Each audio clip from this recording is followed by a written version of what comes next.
What is up, everybody? Welcome back to another episode of the Social Media Mindset. I am so excited about this show because we get to talk about my favorite book for part of it. But before that, I want you guys to meet my guest. She doesn't fit the direct mold of a lot of my guests on the show, which is why I'm super excited, because Ashley Smalley, you're the founder of Smalley Consulting. You are a wife of 15 years. You are a mom to two girls, 6th grade and 4th grade. And we met because we were both speaking at the same conference, and you kicked off the conference. And you go to conferences and it really is like a grab bag if any of the people that take the stage are even good at what they do, right? Yeah. Oh yeah. There are the days you sit and it's like, oh, this is over soon. the bar is very low, I feel like, at a lot of conferences, sadly. And so because I speak a lot and because I believe I'm really good at what I do, I sit in a lot of rooms and I'm very judgmental of who they put on their stage. And you took the stage for the first session that morning, and I was like, I'm laughing so much. Like, I'm learning so much. I am genuinely entertained by this person. And it was actually kind of making me nervous because I didn't want to have to follow that up. And so you're incredibly gifted communicator. And I'm so excited to hear what words come out of your mouth on this episode. Do you have anything that you'd like to add to that intro before we jump in? No, I don't think so. I think what I would add is, you just said the kindest things about me, but I think that day at that conference was transformational in terms of how I think about social media and video and marketing for my business, but also the businesses that I'm coming into contact with, coaching and consulting. I'm going, no, you need to be doing video, and it all goes back to that day in August where we were in the same place. So thanks for doing what you do too. Of course. And we're making the world hopefully a better place, one opportunity at a time. And I'm excited because you post, gosh, well, in full transparency, I canceled this twice, and I have to take full responsibility. It wasn't, but I canceled our recording twice, not because of you. But the reason we originally were going to record is because you post about reading Still Like an Artist, which is one of my favorite books of all time. And so of many things we're going to jump into, I'd love to just start there. And what would you say was your biggest takeaway from reading that book?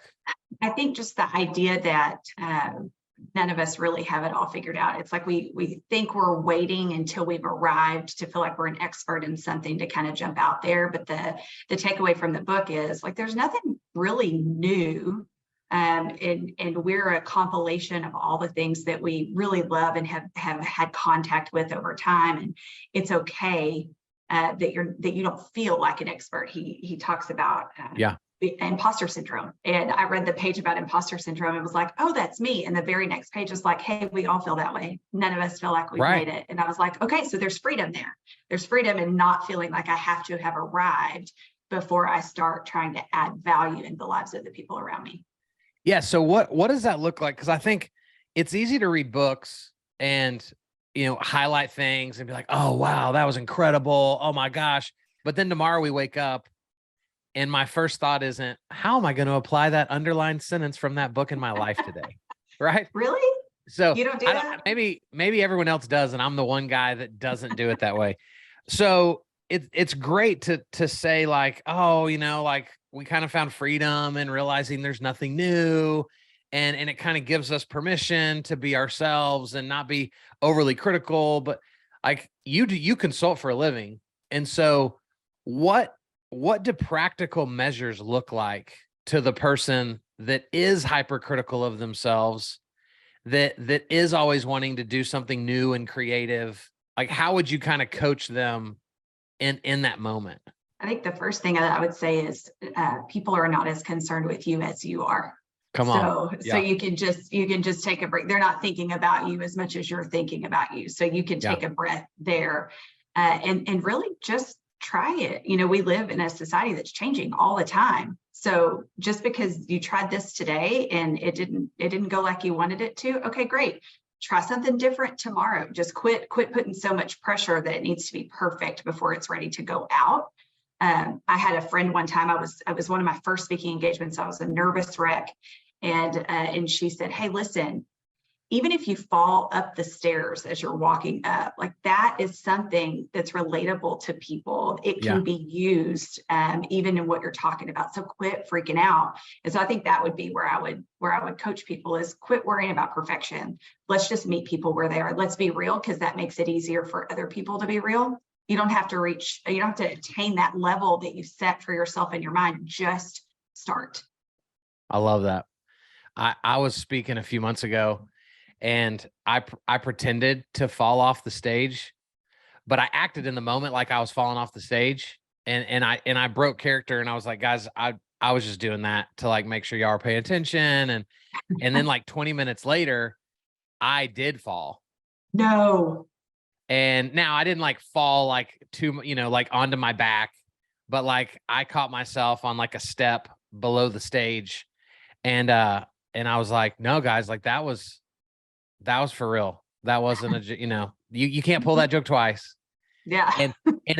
And you could probably relate to this too. Like being a speaker, if you're not okay with just rolling with the punches and just knowing that like, I'm going to try something today and it might suck, and I'm going to try this joke at this event. And I might be like, that was hilarious. And I look out and the room is like, yes. What was that? Yes. Like, so I think the greatest thing that we can do is just try. Yeah, I think effort is huge. And when I'm talking to people about communication, whether it's introverts trying to communicate one-on-one or having to give a presentation, what I say is practice makes progress. Practice is going to pull the nerves off. You just got to get started. The longer you sit there and look at how terrifying this is, the longer you're not going to get any better at it. You just got to start. And you're a great testament to this, because I asked you before we hit record, what's something that most people don't know about you? And you talked about that you play drums in the praise band at church, and that you say you were on the drum line in high school. Well, I was the drum major. So like I was the person standing up leading the band, but I played the flute. I did not play the drums. So that makes this even more impressive. Well, I don't know about that. Well, in my mind, I thought, well, if you did the drum line, like that's not like a drum set, but it is drumming. It's even more mind blowing to me that you just were like, I think I could do that. Well, you know what the coolest part is it had been a really long time since I had stepped out of my comfort zone to do something that I wasn't totally comfortable doing. And we had a need at church, and I was like, I can't play the drums, but there's this little thing called a cajon, and you sit on it and it makes a couple of drum sounds. I'm like, I can do that. And that's where I started. Wow. But even there's this vulnerability in doing something that you're not comfortable doing or that you've not done before. And so you kind of sit in that, and it's uncomfortable. And I had two choices. I could run or I could try. And so I tried. And then our worship pastor, who is a drummer, he was like, just sit behind there, just sit behind it. And I'm like, okay, Alex, but this is not going anywhere. And the next thing you know, here we are a year later, and I'm not great, but I'm moderately average, and that's getting the job done on Sunday mornings. I'm learning, but it started with that if you can remember what it was like to be in middle school and just acutely aware, and I have a middle school daughter now, so I'm remembering, just acutely aware of how uncomfortable trying anything new is, and what is everybody going to think, and how are they going to respond, and just like aware of everything.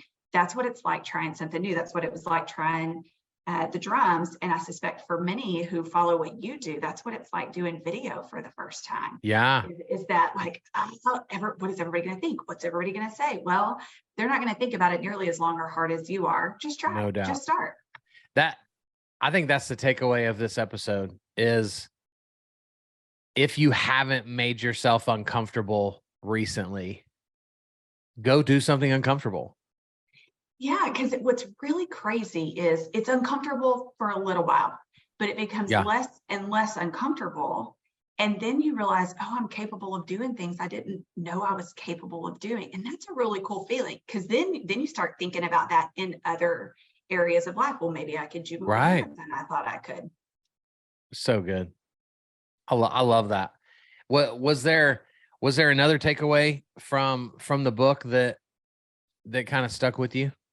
You know, sometimes you read things and you go, oh, yeah, I've already seen that play Yeah. out in life. And so Austin talked about having a digital workstation and a traditional workstation where there's no Yeah. screen and there's no, and you know, he talked about sticky notes and drawings and all of that. Well, I'm not particularly artistic in that way, but I have found when I'm bogged down and I'm working on content for something and I just can't get through, if I'll go walk around the block and I'll get out in the sunshine and just kind of think about it while I'm moving, that things become far clearer. And Yeah. so as I read that, I was like, oh, that's so true. And since then, I now have my digital desk and I now have my non-digital desk, because Really? I needed space to spread out, and I had been kind of crammed in this one space. And so now I've got both. So are both in the same room? Are they in Yes, separate rooms? they are. So I just have I have a home office. So I had a sit to stand because I'm an old lady with back problems. So I have a sit to stand already.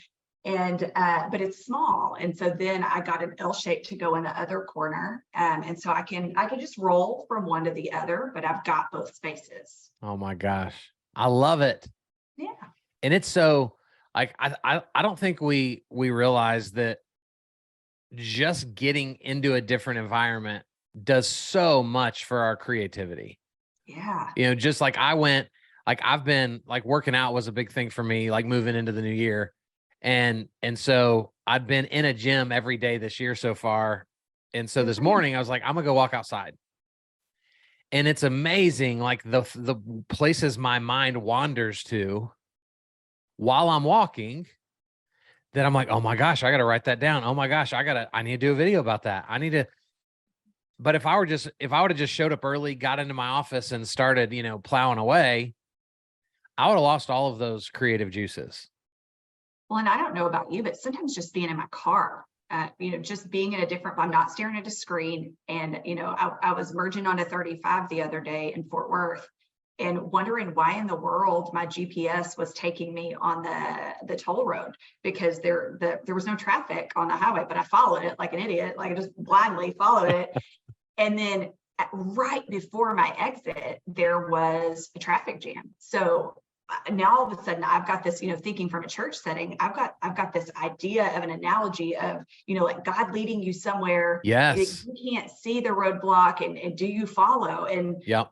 I would have never had that sitting at my desk, you know, so just So good. being in different places gives you these these creative ideas.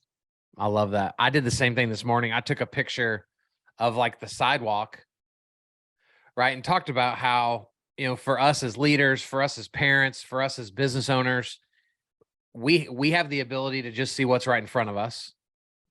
And so our brains are always working overtime just to decide, like, what am I going to do in the next 5 minutes? Yep. What am I going to do in the next 3 hours? And then I pulled up Google Earth and I screenshotted Google Earth, right? So you can see my dot, but you could see clear to 35. And I talked about, like, this is the perspective that a good coach, a good consultant has, because they're not bogged down with avoiding the trash cans that are on the sidewalk that you're trying to walk past. They can see the big picture. And so I love that analogy, because I think for too many people, they never get outside of the decisions they need to make today.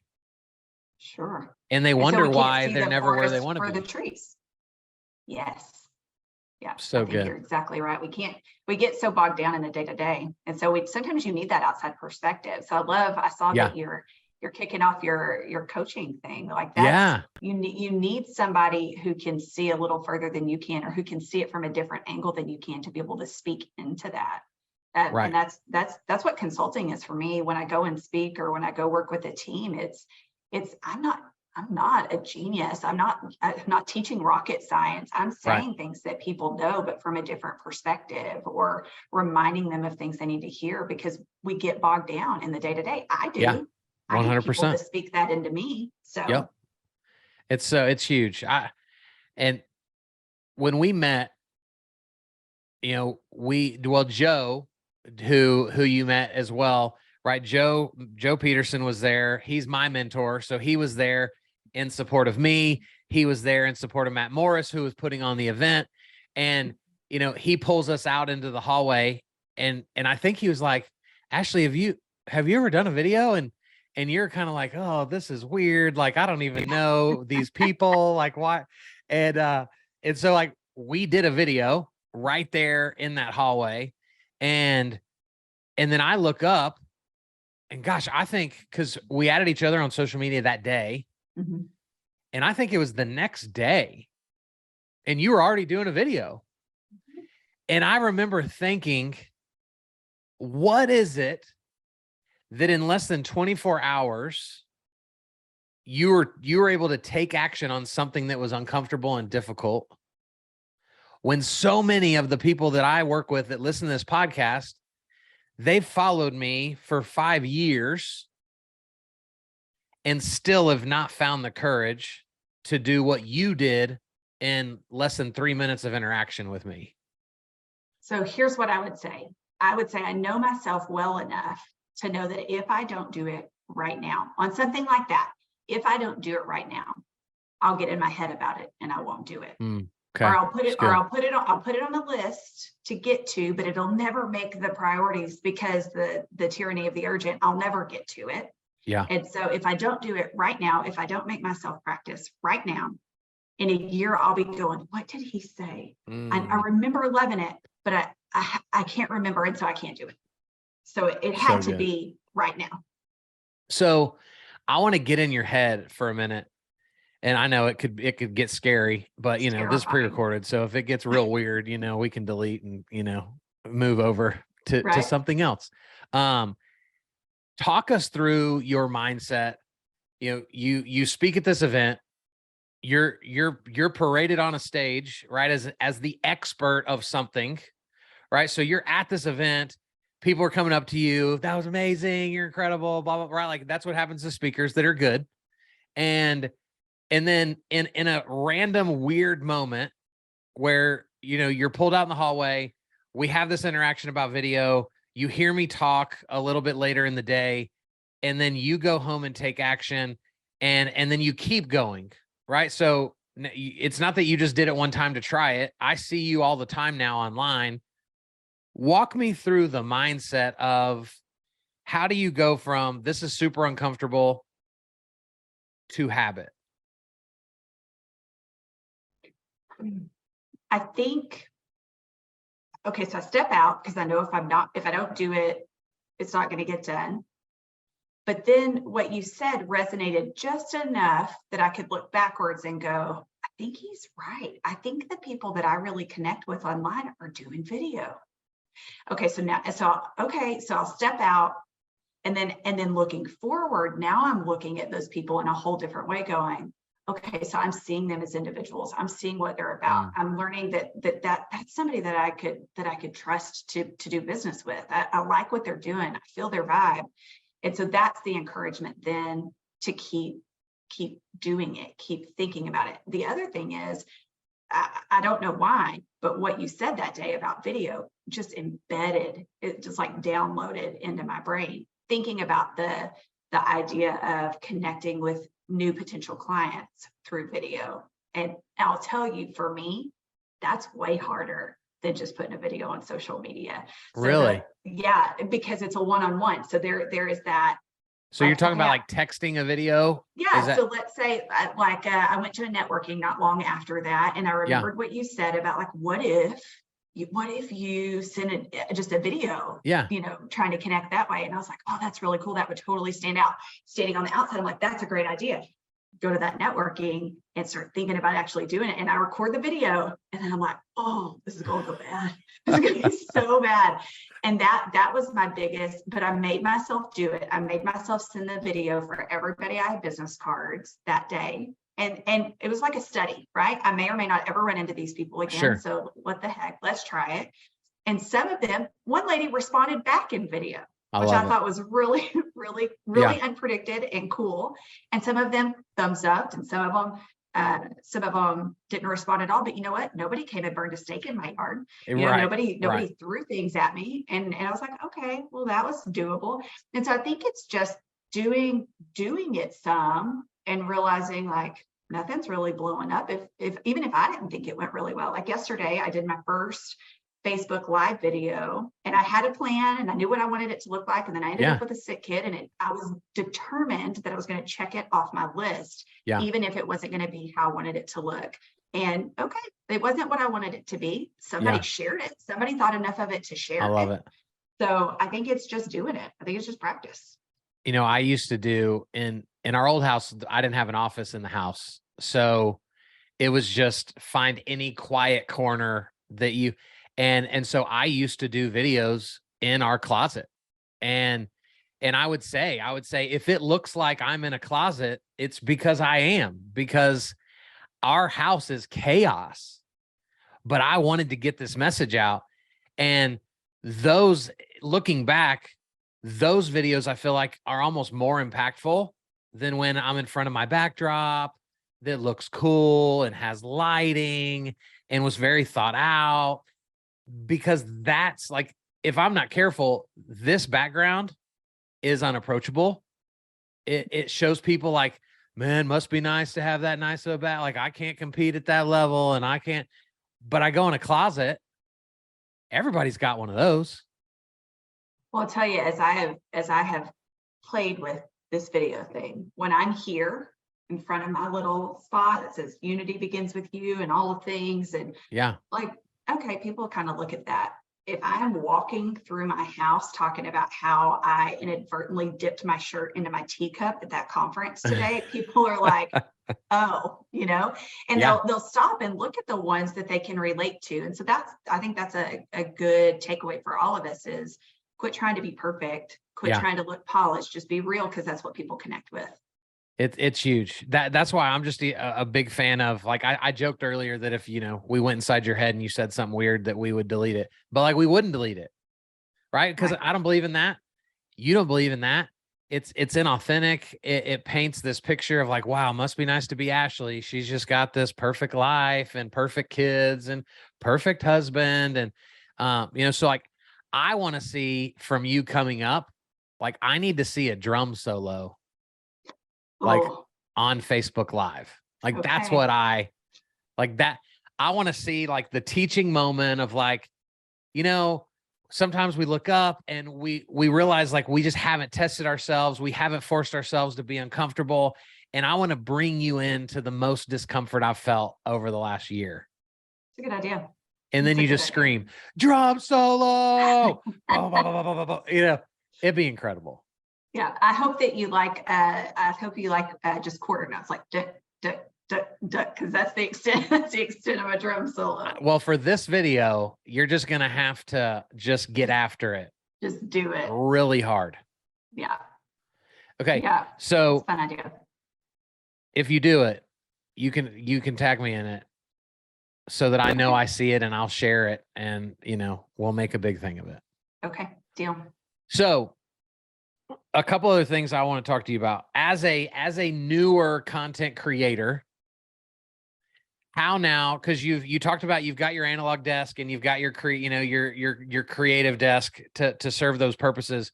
What does it look like now for you creating content, like coming up with topics? Do you carve out an hour a month and come up with 8 things you want to do videos about? Like, is it just awful on a whim in the moment? What does that look like? So I'm pretty structured. And after I talked to you last, I really thought, I mean, I legit came home and wrote down on my to-do list, create a monthly plan. I think it was like for October, like create a plan for what I'm going to post about. And guess what? I never could get to, even creating the plan. So in 23, I've made a new thought, and it is I've gone through my first half year of the calendar, and I've written down just which days I'm going to post. Which days am I going to create a Facebook Live? And then as I'm getting up, last week, I knew I was going to do one this week. So last week I took a walk and just started thinking about like, hey, what would I post about on Monday? What would I want to hear on Monday morning? And so that's my approach, and seem to go okay for me. I need to write it down. I need to have a deadline or it will not happen. I know that about me. Not everybody's that way, but I'm pretty type A and that needs to happen. But trying to think far enough ahead doesn't work. And so I think it's a blend kind of as you say, you know, you just kind of think of it, you hop in the closet and talk about it, you know, or you hop on in the car and do it right then. For me, it's a blend. I need it written down to do it, but some time to kind of be creative and think about where am I right now that I can really, really speak to, not out of let me pull out of my archives and think through, but just hey, this is what's up right now. I love that. Are you know, because as a consultant, you're still very similar to like the realtors and lenders that listen to the podcast. Like they're consulting on real estate, they're consulting on finances, right? So different consulting, but still consulting. So you're essentially like you're being asked questions for a living, right? You come into a company and now they're peppering you with, well, what would you do about this? And how would you handle this? And what are you using all of those moments as content yet? Yes. I mean, that is my content. Okay. Those things that I feel confident when somebody asks me a question, I can answer it. There's the answer. Those are the things that are kind of cataloged already for me, right? Because I've got, in many ways, I've got those documented for a variety of things, and I can go and pull from those and go, oh yeah, if they've got that question, right, these people will have that question as well. Well, and to me, the greatest power of that is, yes, they're basically giving you your content. So it's very like mindless, but from a storytelling perspective, it also bodes well for me to be able to go, I was working with a client today and they asked me this. So it reinforces that I'm out working. You know, I love to do content when I'm on the road traveling because that shows that I'm getting more big time in what I do for a living, because I'm not just speaking at the chamber that's 8 minutes from my house. I'm speaking in LA. Right. So I don't want to look like an arrogant turd that's like, check me out, guys, LAX airport, woo, woo. Right. But when I can say in just a video, you know, guys, I was speaking at this event today and man, somebody said something that was really powerful. Well, I just got to subliminally remind you, dang, Kyle's speaking in LA. And then I add the value. I think you do that really well. I think you do a great job of letting people know what you're doing without saying, this is what I'm doing. I think that, I think somebody who wants to do that better could watch what you do and pull from that. Because there's the things that you're teaching, right? In your videos or podcasts, they're the things that you're teaching. But if your me does something similar to what you do, I'm learning a whole different set of things beyond what you're teaching. I'm watching you teach and learning from that. So I think that's a pretty cool like second layer for consultants or for people who speak or whatever. I think I'm actually too good at teaching like that, because I still have people who are like, hey, do you still do that company that like edits videos? I'm like, oh yeah, that's like my main company. I should probably talk about it sometime. You should talk about that sometimes. Yeah. You know, so we're working on that. So actually what I want to know, because it would be dumb of me to not tap into what you actually do for a living, even though you're not a realtor, you're not a lender, because it all kind of bleeds into one another.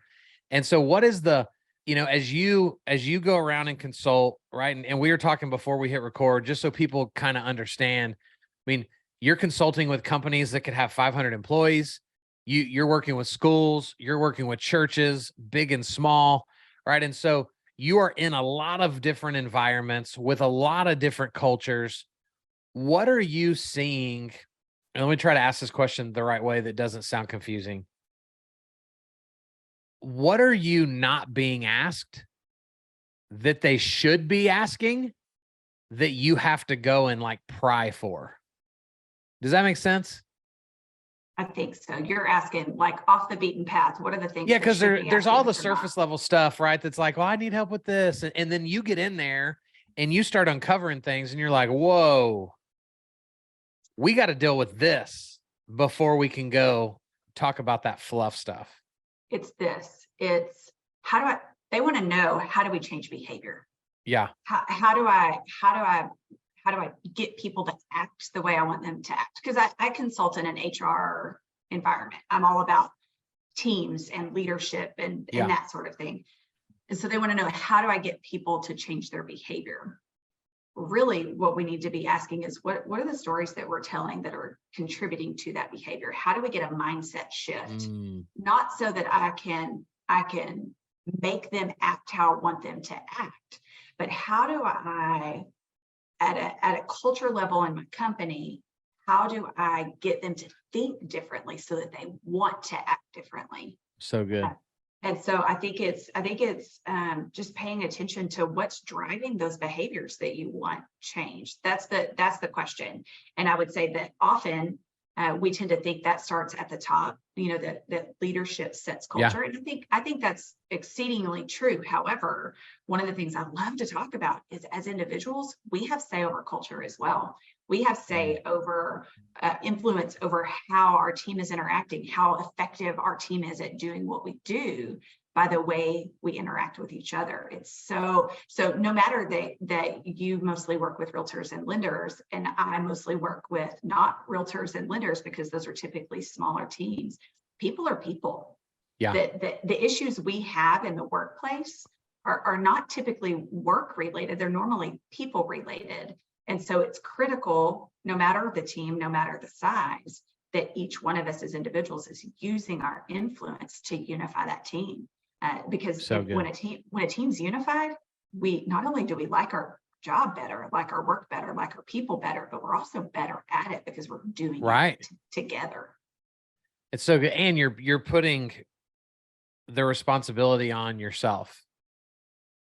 It's so easy. It's so easy to point the finger and be like, well, management's not doing this, or our owner's not doing this, or our agent's not doing this. And so it sucks and I can't do anything about it. Well, yes and no. You might not be able to change all of the things, but you can change how you react. You can change how you share what you do or don't like with the people around you, because every time you do that, you're making a decision about unity on your team. And everybody knows what it's like to work on a divided team. It's exhausting. You want to cut people's tires before you go home. It's awful. Yeah. But if you are the one who's being intentional to do things like be positive in situations or look for the good or whatever, you're influencing that team in a positive direction. You have that influence. We all do, whether you're at the top or not. It's so good. I'm so excited to ask you this question because we work in such different circles. And so you read a lot, because I see you posting about it. And I think I've even bought a couple books that I've seen you post about. I can't say I've read them yet, but I've bought them, they're the physically first present. They're in the queue. Yeah. So that's the first box to be checked.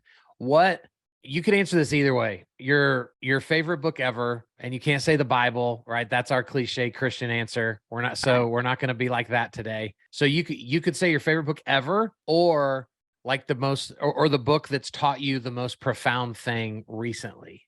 I cannot tell you my favorite book ever. I don't have favorite anything. I like too many things. And I read too many different kinds of things. My most favorite book from this past year is called Love as a Business Strategy. Why I love it so much is all this unity stuff we were just talking about, when I go and speak about that, those are some very definite things that I have lived out, I have seen played out, and I have gone, and those are the things that I talk about when I speak. When I read Love as a Business Strategy, I went, oh my gosh, this company got it. All of Wow. the stuff that I said, they had had their own epiphany, and they had shifted from a company who did not do it that way Yeah. to a company who did do it that way. And it changed everything. And so for me, it was this, yes, all of these things that I know to be true, but I have not gotten to see play out like I want to in front of my own eyes. Now I have.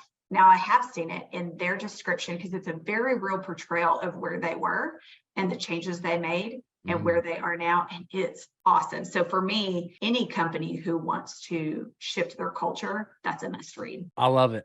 I will be buying that book today. It's a good one. And Lane will be like, really? Another Amazon package? Yep. It's your fault. My kids come in and they rip them open. They're so excited Amazon's here. And then they're like, oh, that's a book. Books for mom. Never mind. My daughter does the same thing. I love it. So Ashley, if for people that listen to this, that they want to talk to you about consulting, they want to talk to you about speaking, because guys, I'm telling you right now, I have sat in front of thousands of communicators. I would say you're top 10 of any that I've ever heard. Just from the value you bring to the humor, the lightheartedness, because like you talk HR stuff, that's not sexy, right? Like that's not enjoyable. People aren't like, yes, HR, woo. So you have to work even harder than me to be entertaining, to be lighthearted, and you're unbelievable at what you do. And so for anybody that wants to connect, how do they connect to you? Easiest way is to go to smalleyconsulting.com and click on the contact tab, and it'll let you shoot me an email and I'll get right back to you within 24 hours. I love it. Awesome. Well, I can't thank you enough for sticking with me, continuing to fight through me quitting on you, because this was unbelievable. And I can't wait to get the feedback from people that listen. So I appreciate you. Hey, thanks, Kyle. I appreciate it a lot too. It's been an honor getting to know you. I hope that we get to work together again soon. That's right. We absolutely will. So guys, thank you for listening or watching wherever you're consuming this. Please consider, if you're still here, go leave a review. Go do it on Spotify or Apple or wherever you consume your podcast, because your words about my influence mean the world to me online and help other people find me. And we'll be back next week with another cool person with an even cooler story. See ya.